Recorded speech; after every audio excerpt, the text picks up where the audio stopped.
Hello there, and welcome back to our Orlando time-lapse series. As you might see already, the episode today will be quite long. In the previous videos I always tried to stay at 20 minutes and to talk constantly about certain topics that come to my mind while we were watching this footage. But since we started, I realize that the balance between where we are now in the time-lapse series and where I'm actually right now in the park is constantly growing, and therefore I want to make longer videos from now on. Of course, this is not set in stone, but for now I think it's the best solution in order to get a nice balance and that I don't get too far ahead. And there are multiple reasons why I decided to do so. First of all, there were some comments of you guys that also mentioned that I should make just longer videos, and I can just simply agree with that. And as I said, the main reason why I decided to do so is just the overwhelmingly amount of footage I already have. And if I would continue with the 20-minute videos, we would sit here on the railroad station for at least 20 episodes more. I really don't want to get too far ahead, and where I basically also lose over time the plot, or maybe I forgot something I did. And so I don't want to lose this connection, you know. And at last, I just simply want to show you that beautiful station, you know. I mean, it's already finished. But again, I want to show you every step I did in beforehand. And I have also to be constantly aware that I don't spoil you too much. Especially here on the Orlando series, we have this kinda surprise. And I think that's also a core value that we have here, that we didn't have before on the Anaheim park, because pretty much everything were there in the first place. But basically that lays out why I decided now to do a longer form of videos. And you know, the longer the video is, of course, the input of work and effort into the video itself grows. And it's mainly the fact that I have, of course, now to talk not for 20 minutes, but for 40 minutes. And therefore I thought, because I think it's difficult enough to fill up 20 minutes of constant talking and to talk about something useful and valuable, that I will instead introduce music breaks in between of the talk to loosen everything up a little bit. 40 minutes of talk can also be very exhausting, not only for me, but also for you. And I think it's just better than to have always some moments there where you can just watch and switch off your brain and just enjoy the process of building. And I think in that way we introduce a new sort of a value to the video as well that we didn't have before. And at the end we make constant progress. We double the output basically. And that's already what I said also about efficiency, to maximize the efficiency. And I think because you have to understand the time-lapse here. The time-lapse you see is sped up by 14 times. That means that for 1 minute you see me building here, you actually see me 14 minutes building in real life. And when you add those numbers now, when you have 4 minutes, then it's an hour for me. And when you have a 20-minute video, you suddenly have 5 hours of building. And if you have 40 minutes of building, then I have to produce 10 hours of footage here. And in that way, I think we really double the efficiency here, and that we really make a progress also in the time-lapse series, and not only where I'm at the park right now, because my building sessions go roughly about 5 to 10 hours. But this will conclude now this topic, I think. So let's come back to our build. And as you see me constructing this curved staircase at the back of the railroad station. And in a minute or so, you see me also rounding those steps of the actual staircase to really get this dynamic in there. You will see that in this architecture style of the Victorian period, of buildings that are from this period. You have this nice interchange between static and dynamic elements, architectural elements, and also ornaments there, where it's not like in modern architecture where mostly the form follows the function, where mostly the sole purpose of a building is to have a function, and the materials and the things that it's built upon, they follow that order, this rule. And if you have that rule, of course, then everything that's not necessary to be there isn't there. And before those modern architecture styles came into place, it was mostly the other thing around. So here the function followed the form.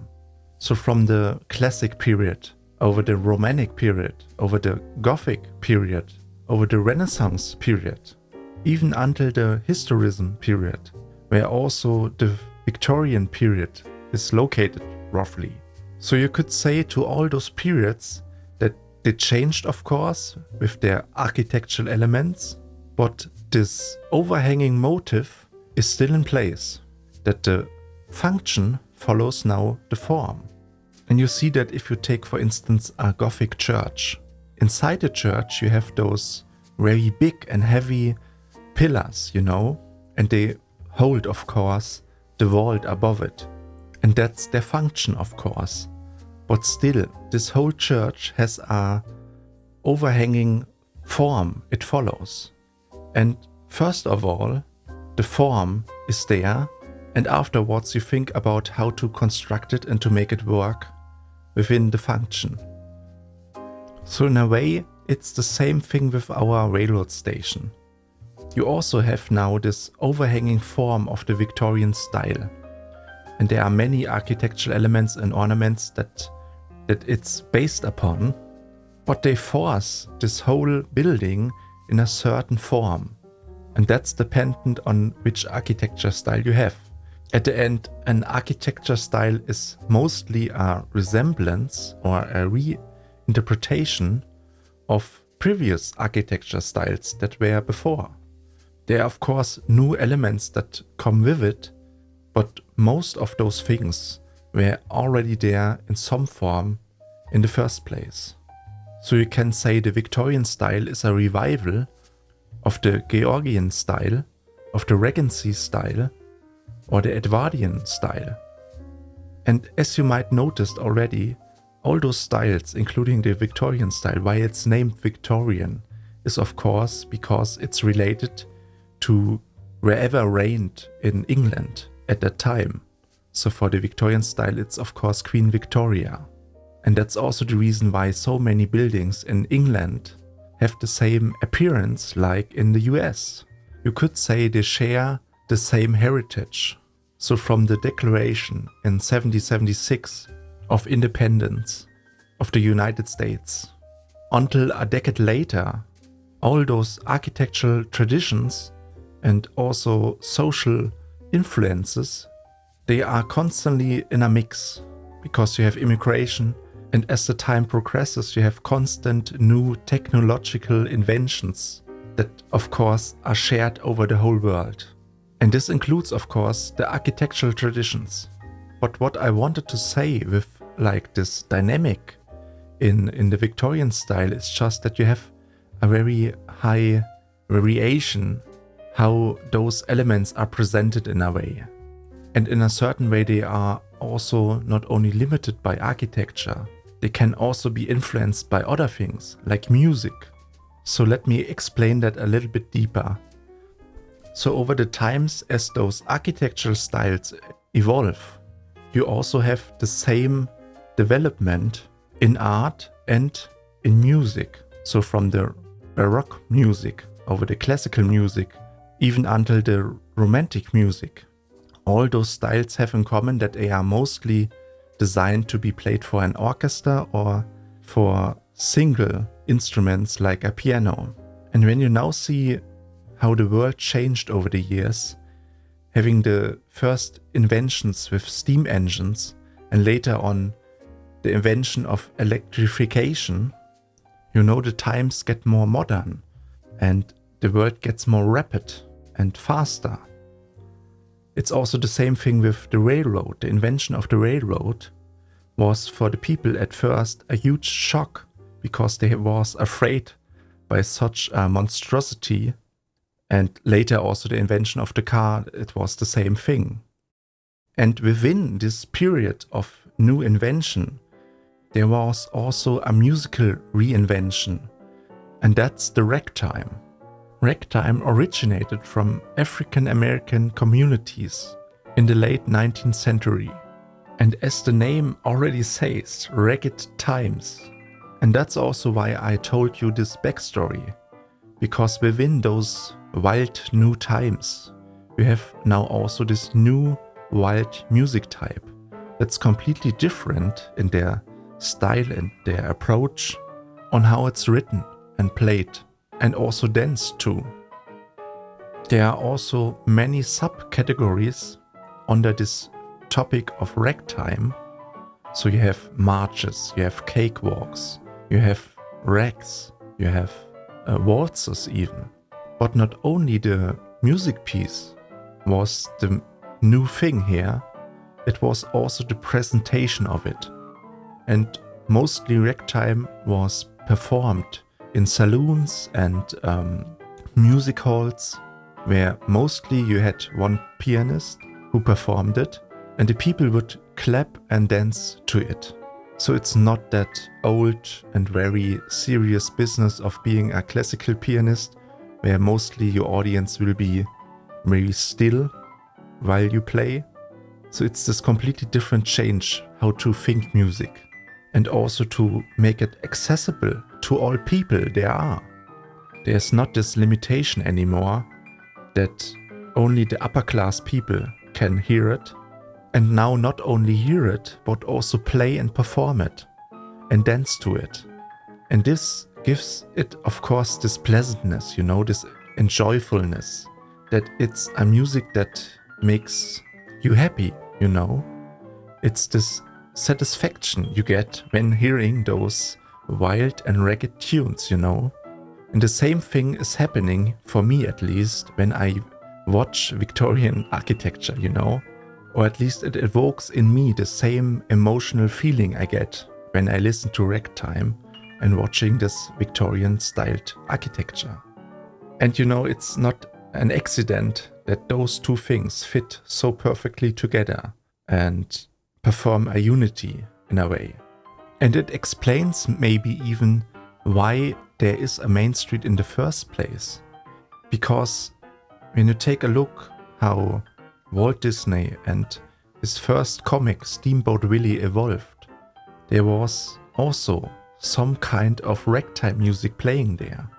So this whole thing of creating, or this vision of creating a theme park, it makes very much sense then to start it off with this beginning where it all started.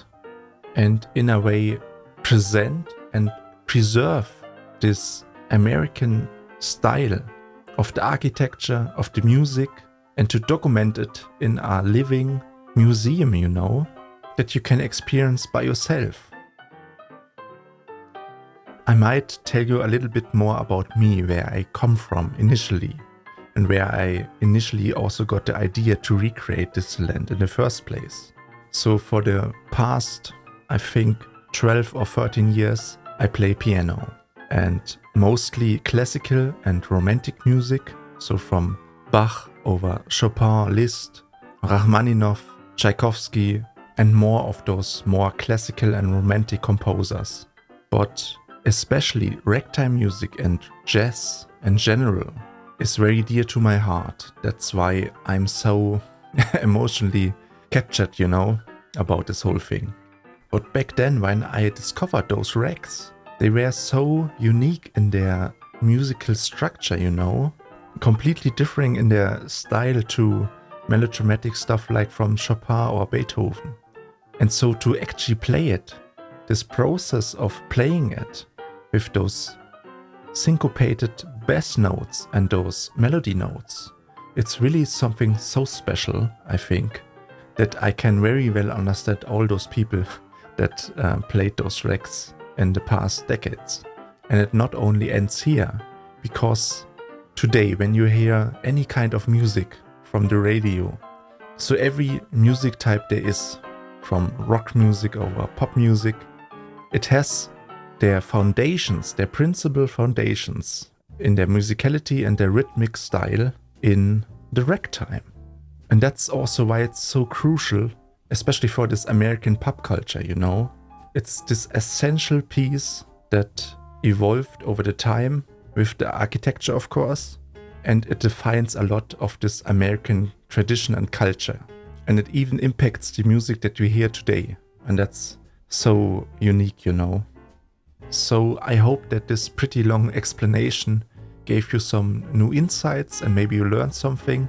And I just hope it was somewhat helpful. But let's come back to our build. So we made quite a decent progress. We made this staircase now. And as you saw, I even made like this little curb on top of each step. It's maybe a little crazy, but I think it adds a nice detail there. And the staircase doesn't look so naked, I think.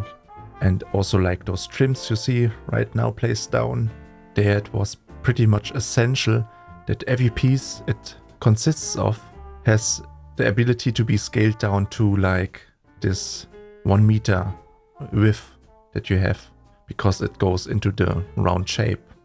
In general, when you design something that's round, most of the time that's the most difficult thing to do in Planet Coaster, I think, when it's even round and goes up or down, you know, especially if it needs later to be mirrored on the other side. Like here, we mirror this exact same situation on the other side later on, and it will be quite a pain, I tell you. Oh, that reminds me of Space Mountain. I probably shouldn't talk about that.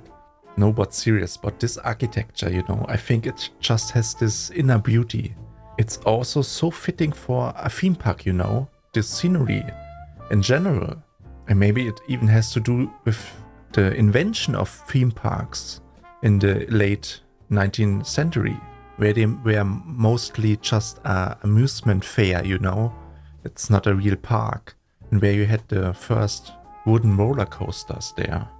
And it fits also together again with this invention, you know, with those technical inventions which are vital for those theme parks to exist in the first place, you know. Without them, we probably wouldn't have them. And at last, without all those technical inventions and with the ability to experience all those things in a theme park as a living museum, you could kind of say you time travel to all those people from over the last 2 decades. You experience the same feelings and emotions that they had when they listened to Ragtime maybe, or when they designed Victorian styled buildings, you know. So I truly believe that there is a deep connection when you experience the main street in Disneyland. When you walk down this street, you might not think about that in the first place. But when you realize that, I think it will absolutely deepen your experience on this place. And it will make your experience at Disneyland much, much bigger in general. It's not only a theme park, it's really something special, you know.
So at this exact moment, we start with the roof.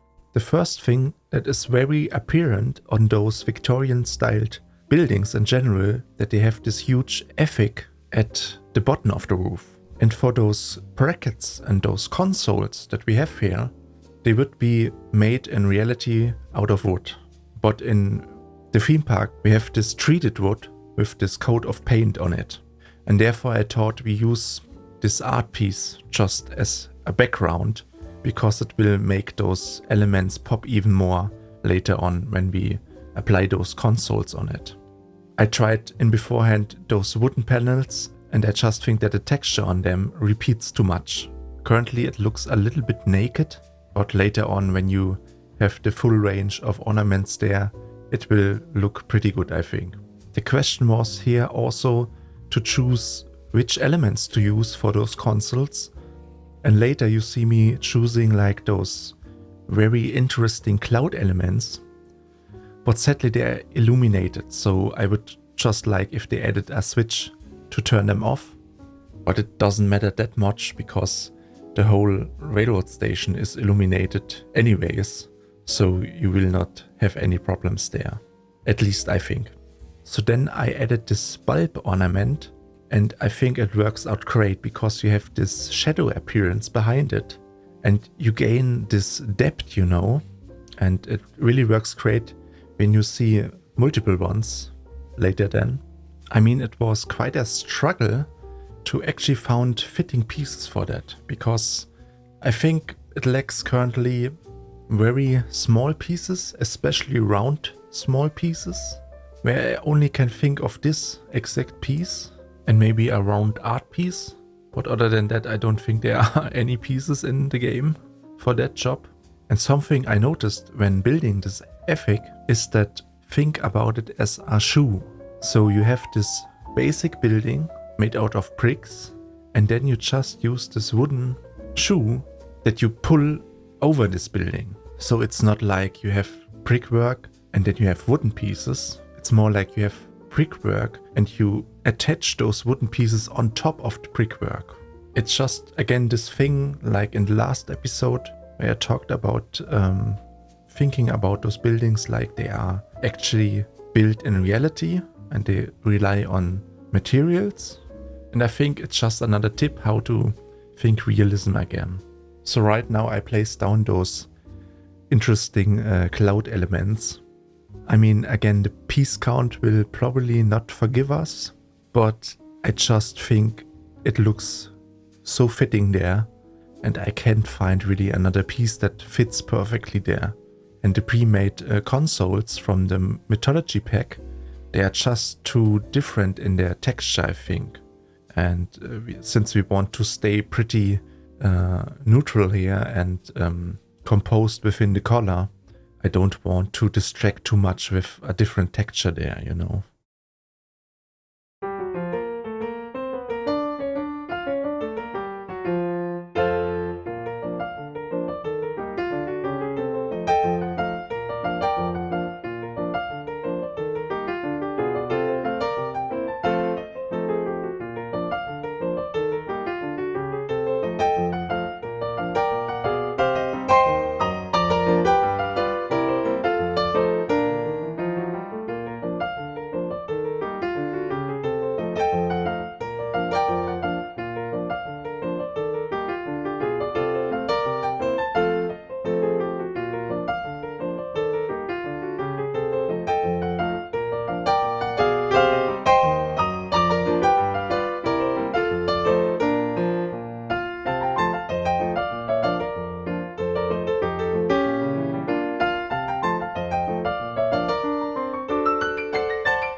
So here I set the flooring for the later interior, but I decided to use those marble wall set pieces, and I think they look phenomenal for that job because you have this reflective surface, and that's really, for an interior scene, they are really great to use, I think. So here I actually start with the roof of the railroad station. And one thing that bugged me a little bit was that I couldn't get the perfect angle on those roof surfaces. And here the game limits you again a little bit, because you can set your angle snap only to 11.25, 22.5 and 45 degrees. And since I use actual blueprints for that station, I measured that the roof has an angle of exactly 15 degrees. And that's why you see me building here our own custom ruler for that, to get those custom snap angles of 15 and 30 degrees. So it's a little bit thinking around the box, but it just works by align to surface, and then the object aligns basically to the snap degree, and then you have your perfect object in the degree you want. But that's also the reason why I work with blueprints, to be pretty accurate here, because if we don't stay to the exact measurements, we will certainly have a different proportion. Also, I changed the color on the art pieces on the two sides of the roof to make it easier for myself to select them and see the perfect angle where they match on the edge. In a minute or so, you see me realizing that I made a big mistake until here. And that's the issue, that the roof right now is not in a square shape. Right now it's in a rectangular shape. Obviously, I have to readjust that a little bit within the building. And always when something like that happens, it's of course really a pain, and I'm a little bit angry to myself. So in this case, I have to reposition some of those windows that I already placed there and relocate them a little bit, so that we have in the end this square shape on the roof. It's not 100% a square. There's just a little bit too much tolerance there to make it a perfect square, but I just think it's a very tiny, minor detail that you won't see if you don't know if it's there. So sorry for telling you that. But in the end, when you see the finished railroad station, you won't even see that, because everything blends so well into each other. And sometimes I also believe, like in reality, that it's not even a perfect square shape like it should be, right? And this is also a common problem that you would have in architecture. And with that I mean architecture versus what you would see on your construction site. Because you as a designer, you have a different vision of your building that you show on your plans and drawings than the people that have to actually build it in reality. So those two things are always two separate housings. And of course there the communication is a vital part of it. How to make sure that everything you would design as an architect would come to life exactly like you planned it in beforehand, because this process can get often very wrong in the end. And I mean, you just have to Google architecture memes. I actually love that, because you will see images of buildings where you suddenly have a staircase that's in the wrong direction, or where you have no doorway there, or there's a window instead of a doorway.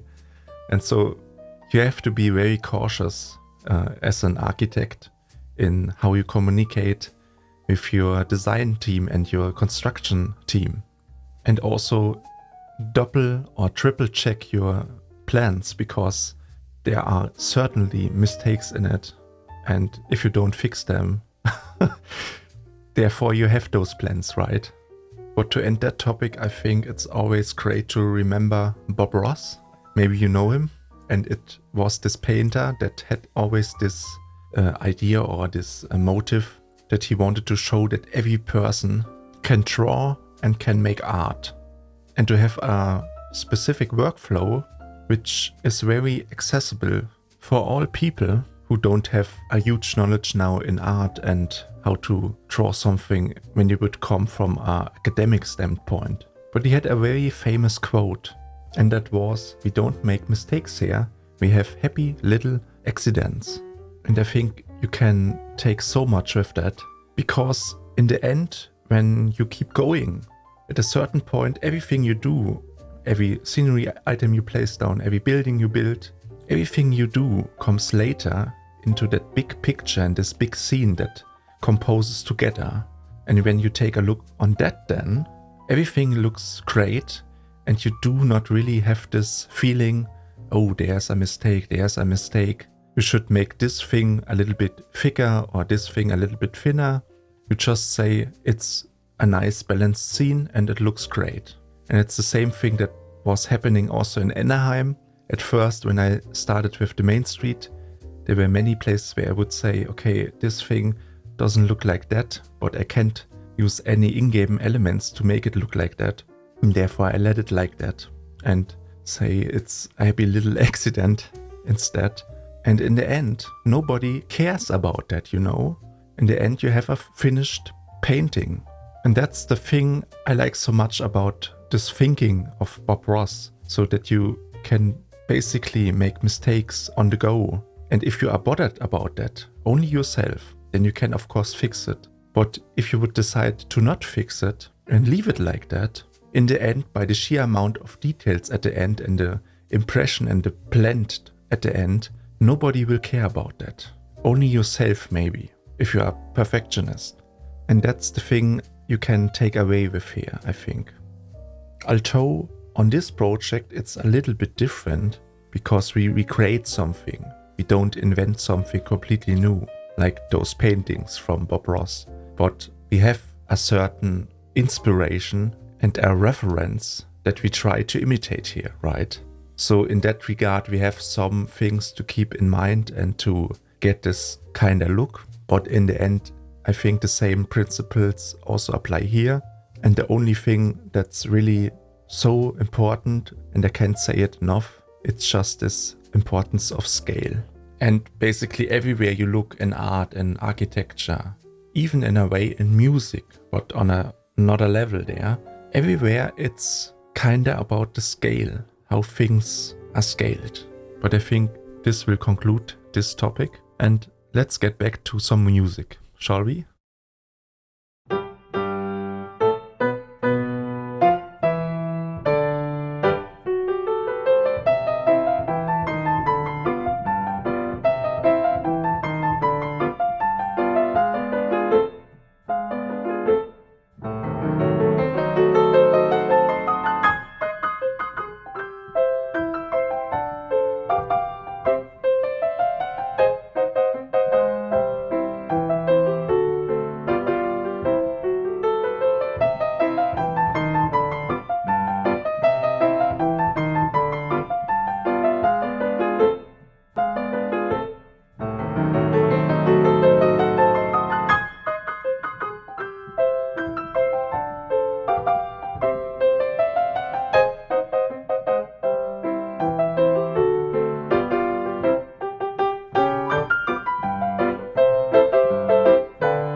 So at this moment you see me placing down the actual shingles of the roof itself. And in the prequel I did the same on the railroad station. But at first, when I was now in Planet Coaster 2, I looked a lot after those tiles that I would use later on to make those shingles. Or maybe even use a different kind of wall set so that you don't need each shingle to be one single element. But at least so far I didn't find any wall set or piece that looks like roof shingles in order to save on the piece count here. And that you could actually place on those angled surfaces on the roof that are relatively small compared to the general overscaleness of the game itself. And that's the reason why I decided now to go for single shingles in the end. And I used for those shingles this item called support beam loop. And it's basically this little plate that has on one side this little loop. And when you use the back side of it, you have those really nice beveled corners that look like an actual shingle. And I even rotated them a little bit inwards so that they look like they are placed down and they lay on top of each other, like in reality. And I also like the idea, since right now this in-game piece is made out of metal, but it's not a glossy metal, you know, it has this really nice texture on it. And I think if you could say, yeah, those shingles are maybe out of wood in reality, but they have this certain lacquer on it, which might prevent them from becoming too moist in the end, because it rains a lot in Florida, I could imagine. And even if you consider now this location, you know, it's Florida, and we know in Florida the weather is not always nice. I mean, in recent months, you had very big storms and hurricanes above those areas in Florida, right? So you could say here that those shingles are weatherproof and therefore they are made out of metal to prevent them from flying apart from the building. And then this makes sense, of course. They are out of metal, but they look like wood. But let's get back to this location thing, you know. It's a very different climatic environment. Both parks are set. In Anaheim, you don't have this tropicalness, you know. You maybe have a very high temperature there in the summer, but you don't have this moistness like in Florida. And you also don't have those storms and hurricanes. And therefore, it's great, I think, to think about this realism aspect as well here. In reality, you would have to fight those challenges, those environmental challenges on the location with this strategy of prevention, so avoiding the worst case scenario. And this includes, of course, that the park gets closed when it becomes apparent that a storm will cross this region where the park is located. And I'm pretty certain that there are measurements that go into action then, where you have to prepare the park in advance to make it stormproof and weatherproof. I mean, you can't rebuild the park after each hurricane there is in reality. So, of course, you have to make it bulletproof, so to say. And the idea I had when I thought about this was that Planet Coaster 2 has this new feature where they included weather. And you have, of course, rain there. And maybe you can in some way simulate that a storm is close by, or you see the moments directly after the storm had hit the park. But I think it's just a great idea to think also about that. And what would happen in such a case of emergency, to also have shelters for your staff and guests where they could hide. And at the end it adds to this experience later on, when you see the full park there. But yeah, let's get back to our build. And as you can see, I built this iconic Victorian styled window. And for that I decided to use those planks, especially because when you scale them, when you have like this little arc and you have like there 10 or 20 pieces, and when you select them and you scale them, they scale also relative to their position. And that makes the whole thing much easier to build then, because you can just copy this arc and place it in 3 different sizes above each other, and you have your window then. Because sometimes when you are in a 3D application, for example, there you can decide if you scale those items on their absolute position or their relative position. and then they get scaled not in a group like here, where it's very useful, but they get scaled on their absolute position, and then it wouldn't make much sense then. So I'm happy they have implemented it in this way, I mean. So right now I'm looking also for a different shingle, so that we might have two different shingle types, where you maybe have this square shingle type and a shingle type that has this round tip at the end of it to give it some flexibility. And in reality you have there different type of shingles.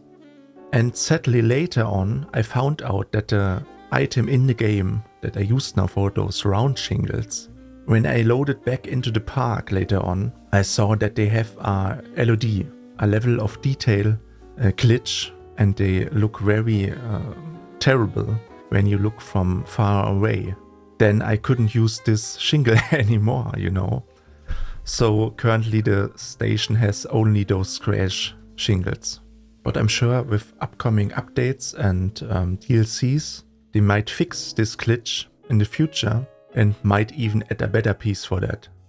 By the way, this is of course another piece count killer, I would say. I mean, just look at the rows and how many tiles there are already on the single roof surface. And of course you can do the math if you now cover the whole building with that. So in the future, when we do different buildings that have also most probably the same roof type in a way, I will probably use another piece there. I just have to look and find one. It's again the importance because it's the railroad station, it's the most important building in the main street.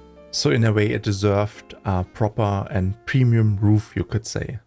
So for the last couple of minutes of this episode, I will play the most famous rag of them all, since this episode was mostly about the importance and beauty of ragtime, and to show you my dedication for it.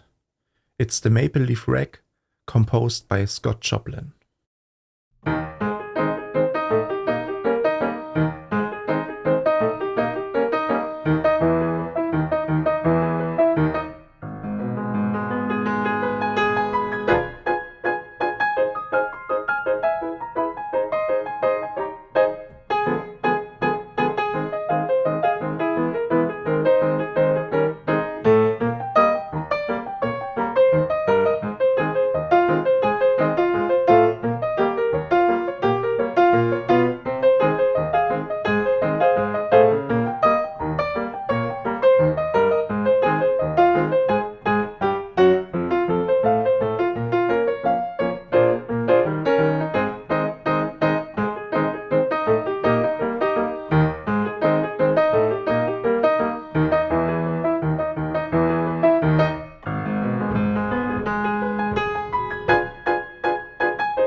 So if you are listening to all of this without skipping, I want to say truly thank you.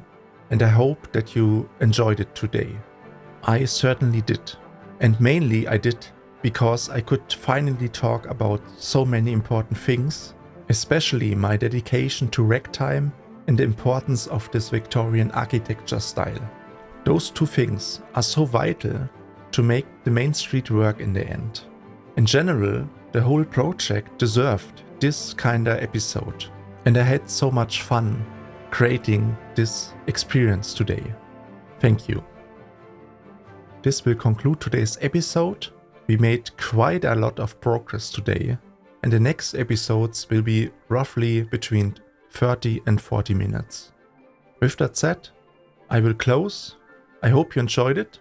If you did, subscribe, like or comment, join our Discord server, watch my videos about Anaheim or Orlando, and thank you for watching.